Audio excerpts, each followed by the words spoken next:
Hello students, welcome to part 2 of our video lecture about the 1920s. So the business of government. In 1920, Warren G. Harding from Ohio was elected as president. Now we just come out of the progressive era where we saw many progressive presidents such as Teddy Roosevelt, Woodrow Wilson, many progressive laws and regulations passed. We discussed those in chapter 8. And so Americans were in more of a conservative mood and voted the Republican Warren G. Harding into office in 1920 with the campaign slogan, Return to Normalcy. Now, return to normalcy referred to the time period of America before World War I. It was this idealistic, creation that the ideal situation in America before World War I. And this was very popular with the American people, and he was elected in 1920. He brought with him a rather unsavory group of characters known as the Ohio Gang. They were Harding's poker-playing friends from Ohio, basically a bunch of cronies, if you will, that were not exactly the most honest breed of people. And they got into a lot of scandals, stole a lot of money from the government, really tainted Harding's reputation, although Harding himself was not implicated in many of their schemes. The worst of these schemes by far was the Teapot Dome scandal, in which Warren G. Harding's Secretary of State, Albert Fall, sold the Navy's oil in the Teapot Dome Reserve to businessmen and received kickbacks. Harding didn't know all the details of the scandal, but he was the top man, and he really took it to heart that this had happened under his watch. And many people say that's why, or that it contributed to, his heart attack he suffered while serving in office that caused him to pass away and make his vice president, Calvin Silent Cal Coolidge, the president. Now, Coolidge was a quiet, business-minded man. One of his favorite quotes was, "He who builds a factory builds a temple." So putting it this way should tell you the importance that Coolidge placed on factories, that he placed on businesses, that he placed on corporations. He was a very business-minded man, and like Harding and the Republicans at the time, a friend of big business.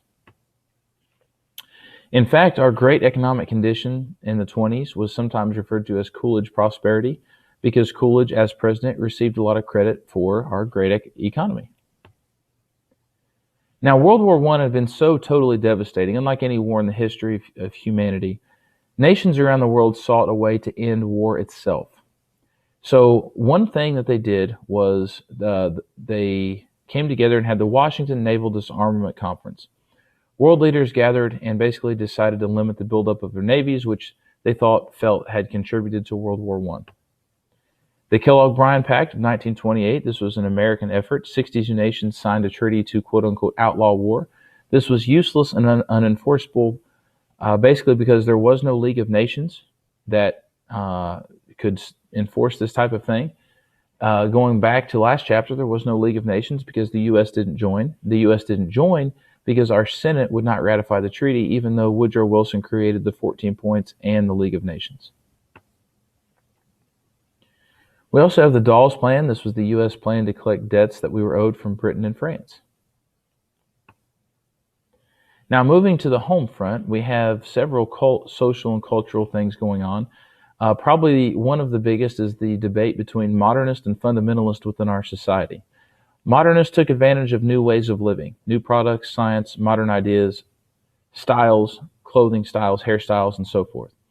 We also had a huge section of the population known as fundamentalists. They based all of their beliefs in the Bible, and that every word in the Bible was literal truth. These two groups clashed in society. They clashed in pop culture, in politics, in newspapers, and so forth. Probably the biggest example of this is what became known as the Scopes monkey trial.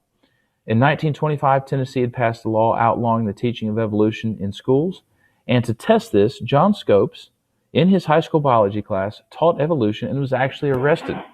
Now, Clarence Darrow, the most popular U.S. attorney at the time, the all-star attorney of the 20s, defended Scopes in this famous trial, and people all around the country followed it by radio, by newspaper. Businesses would shut down.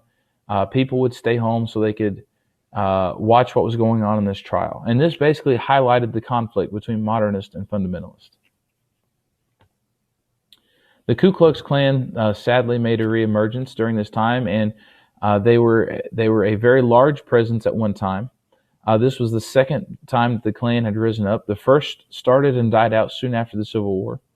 In the 20s, the Klan had between 4 to 5 million members. Now, to put that in perspective, That's about the entire population of Kentucky today. So in this time period, it would have been like an entire state. That's how many members that they had, and they targeted Jews, Catholics, immigrants, and blacks. And again, they targeted them with violence, with social shaming, and so forth. Leaders had names like Grand Dragon and Imperial Wizard, all kinds of weird rituals they performed. But by the late 1920s, they had died out. So they kind of they kind of rose, became popular, and died out very quickly within the 20s, but was a very large movement, sadly, in the 1920s. We also have Prohibition. In 1919, Congress had passed and the states had ratified the 18th Amendment of virtually banning alcohol.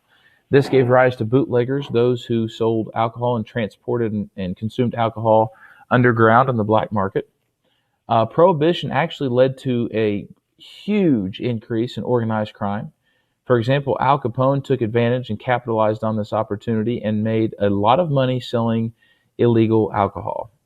He was the most notorious gang leader of this time period, a member of the mafia, and again became rich off of Prohibition. Prohibition indirectly created NASCAR because the cars that were used to run this illegal liquor, moonshine, and so forth, when Prohibition ended with the 21st Amendment, these cars were then sitting around essentially being unused, and the owners began to race them, and this racing organization and phenomenon eventually developed into stock car racing, which today is more popularly characterized within the NASCAR organization.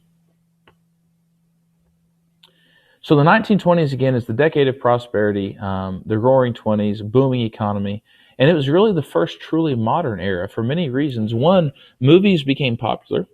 They were silent. Orchestras would play live at the theaters.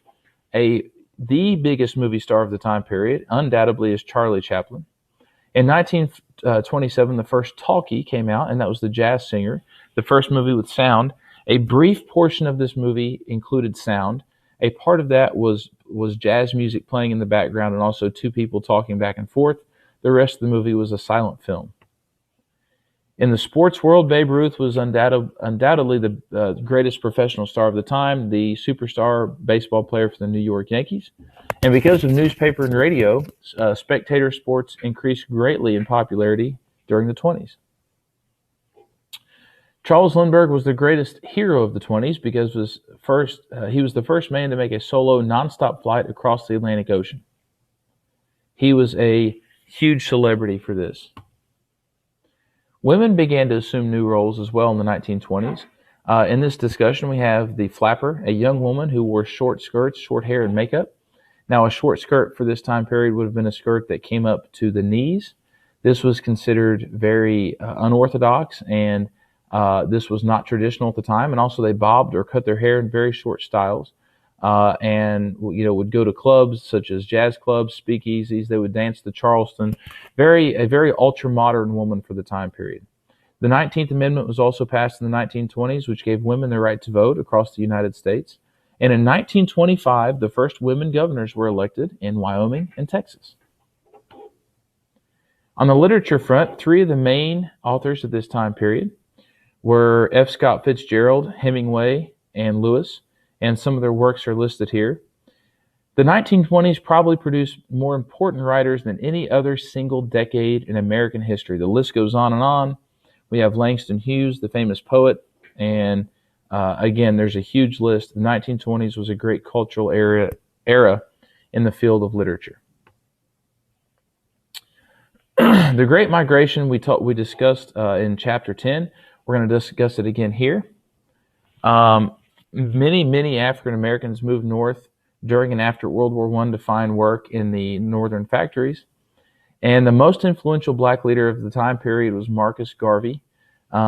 He is really the continuation. He showed a continuation in the work of W.E.B. Du Bois and Booker T. Washington, and he'll kind of bridge the gap between those African American leaders and Martin Luther King Jr.